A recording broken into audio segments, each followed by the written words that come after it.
Hello everyone, welcome to my channel Krishna blog 0.2। তো সকলকে অনেক অনেক ভালোবাসা জানাই। তো দেখো, এটা হলো গতকাল রাত্রেবেলা আমি ব্লগ করেছি। তো আমরা গতকাল গণেশ চতুর্থী ছিল, তো তোমরা সবাই জানো। তো একটু রাতের দিকে, এই যে দেখো মনি কেমন করছে, রাতের দিকে আমরা একটু ঘুরতে বেরিয়েছিলাম। তো তখন 9:30 বেজে গেছে অলরেডি। এই দেখো চলে এসেছি। তো গণেশ ঠাকুরটা দেখতেই পাচ্ছ, তোমরা একটু প্রণাম করে নিও। তো দেখো আমরা প্রণাম সেরে দাঁড়িয়ে আছি বাইরে। তো তখন একটু ক্যামেরা করলাম। কত বড় দেখেছো গণেশ ঠাকুরটা, দেখতে কি সুন্দর হয়েছে। আর এখানে বরাবরই বড় বড় ঠাকুর তৈরি করে। তো ঠাকুর তৈরি করে বলা ভুল, তো মানে ঠাকুর আসে আর কি এখানে। তো আমরা একটু আবার একটাই দেখো আরেক জায়গায় গেছি এখানে। তো অত ভিডিও করতে পারিনি, যে বেশ কিছুটা দূর হেঁটে হেঁটেই আমরা, ভালো লেগেছে আর কি। হেঁটে হেঁটেই দেখো কি সুন্দর, মানে সেই দুর্গাপূজার মতো রাস্তার মধ্যেও লাইট লাগিয়ে দিয়েছে। তো আজকে ক্যামেরাম্যানটা অন্য কেউ হয়েছে, তো ওই জন্যে ভিডিওগুলো সব কেমন হয়ে গেছে তোমরা কিছু মনে করো না, বুঝতেই পারছো। একজনের কাছ থেকে আর কি ভিডিওগুলো করা। তো আমরা অবশ্য এখানে আছি, আমরা 4 জনই আছি যদিও। তো এর মধ্যে আমরা ঘুরতে দেখো এখানে না একটা আইসক্রিমের দোকান পেয়েছি। তো এখানে একটু আইসক্রিম কিনে নিলাম, নিয়ে এখানে দাঁড়িয়ে পড়েছি। তো দেখতে দেখো কত সুন্দর লাগছে, আর লাল লাগছে কেন বলো তো, এখানে লাল তো লাইট দেখতেই পাচ্ছ। আর এখানে গামছা দিয়ে আর কি প্যান্ডেলটা তৈরি করেছে, মানে প্যান্ডেল বলা যায় না, এটা মন্দিরই। তো মন্দিরটাকে একদম পুরো গামছা দিয়ে সুন্দর লাগছে আর কি। তোমাদের কেমন লাগলো অবশ্যই কমেন্টের মাধ্যমে জানিও। দুটো গণেশ ঠাকুরের ভিডিও দেখালাম, তো তোমাদের কেমন লাগলো বলো। আর আমরা বেশি দূরে যাইনি, আর বাচ্চারা আছে, যদি রাত অনেক হয়ে গেলে তো ওদের ঘুমের প্রবলেম হবে বলে ওই জন্যে 11টার সময় চলে এসেছি। আবার 9:30 পরেই গেছিলাম যদিও। তো একটু গল্প করে টোরে দাঁড়িয়ে ফুচকা খেয়ে আবার বাড়ির দিকে রওনা দিয়েছিলাম। তো এখান থেকে আর কি বাড়ির দিকে রওনা। এই দেখো আমরা আসছি এখানে, আবার দাঁড়িয়ে একটু ফুচকাও খেয়ে নিলাম। এই যেতে যেতেই দেখলাম ফুচকাওয়ালা, তো একটু ফুচকা খেয়ে নিলাম। তো সেসব আর ভিডিও করতে পারিনি, কারণ মানে যে করবে ভিডিও সেও খাচ্ছিল বলে আমরা আর কিছুই বলিনি। আর মনিকে নিয়ে মানে রাস্তার মধ্যে যা ছোটাছুটি করছিল, দেখো বাড়ির দিকে রওনা দিয়েছি। দিতে দিতে দেখি সামনে ভীষণ ঝামেলা হচ্ছে। তো ওখানে একটু আমরা দাঁড়িয়ে পড়লাম, মানে কি গায়ে হাত তোলাতুলি হয়ে যাচ্ছে, দেখো আমরা দেখছি দাঁড়িয়ে দাঁড়িয়ে। তো গুড নাইট সকলকে বলছি। তো এখানেই আজকের রাতের মতোই আমি ভিডিও করা অফ করছি, আবার সকালবেলার থেকে শুরু হয়ে যাবে। তো দেখো আজকে সানডে, বুঝতেই পারছো। গতকাল স্যাটারডে ছিল, তো স্যাটারডে রাত মানে গণেশ ঠাকুর দেখতে বেরিয়েছিলাম। তো ওই জন্যে রাত থেকে আমি ব্লগটা শুরু করেছিলাম।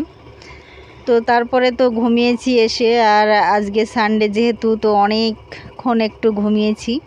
অনেকক্ষণ বলতে 7:30টার দিকে উঠেছি, যেহেতু কালকে একটু রাত হয়ে গেছিলো। আর মানে কোথাও দিয়ে আসলে না একটু গুছাতে একটু রাতই হয়।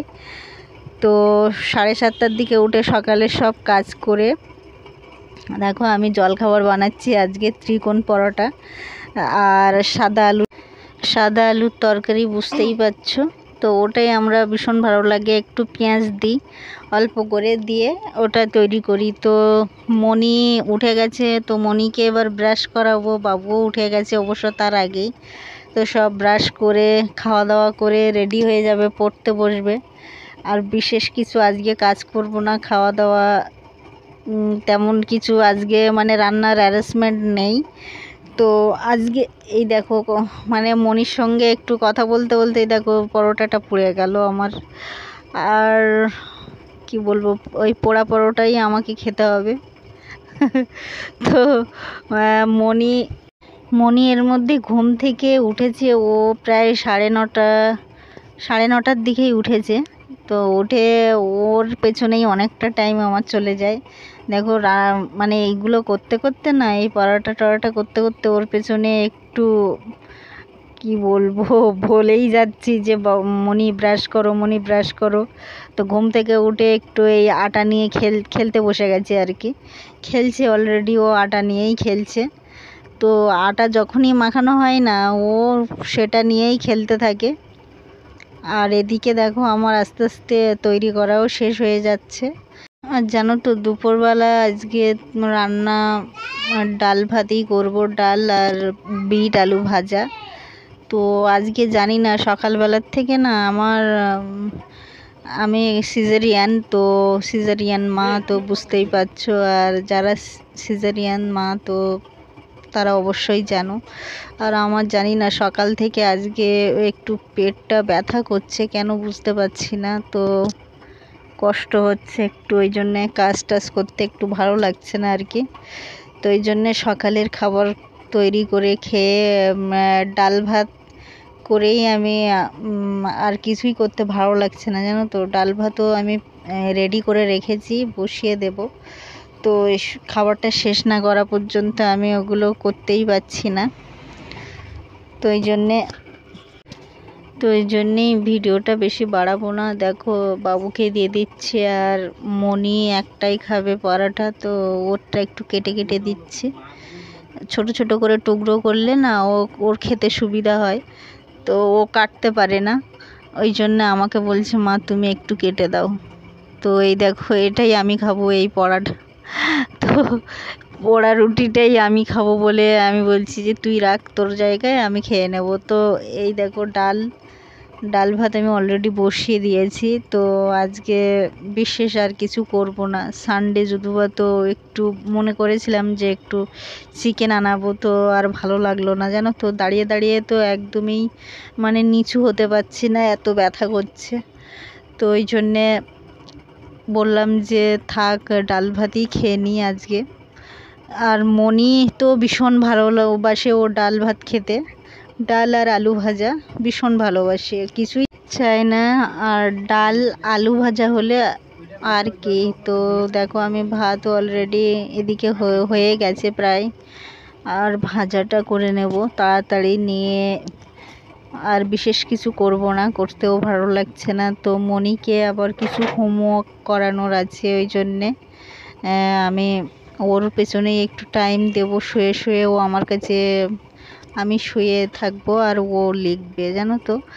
তো পেটটা মানে সকালবেলার থেকে জানি না কি হলো, তো একটু ব্যথা করছে। তো কোনো ব্যাপার নয় আর কি, কাজ তো করতেই হবে। তো এখানেই আমি আমার ভিডিওটা আজকের মতো শেষ করছি। তোমাদের ভালো লাগলে অবশ্যই লাইক করো। পরের দিনে আবার একটা নতুন ভিডিও নিয়ে চলে আসবো। ততক্ষণে সুস্থ থেকো, ভালো থেকো।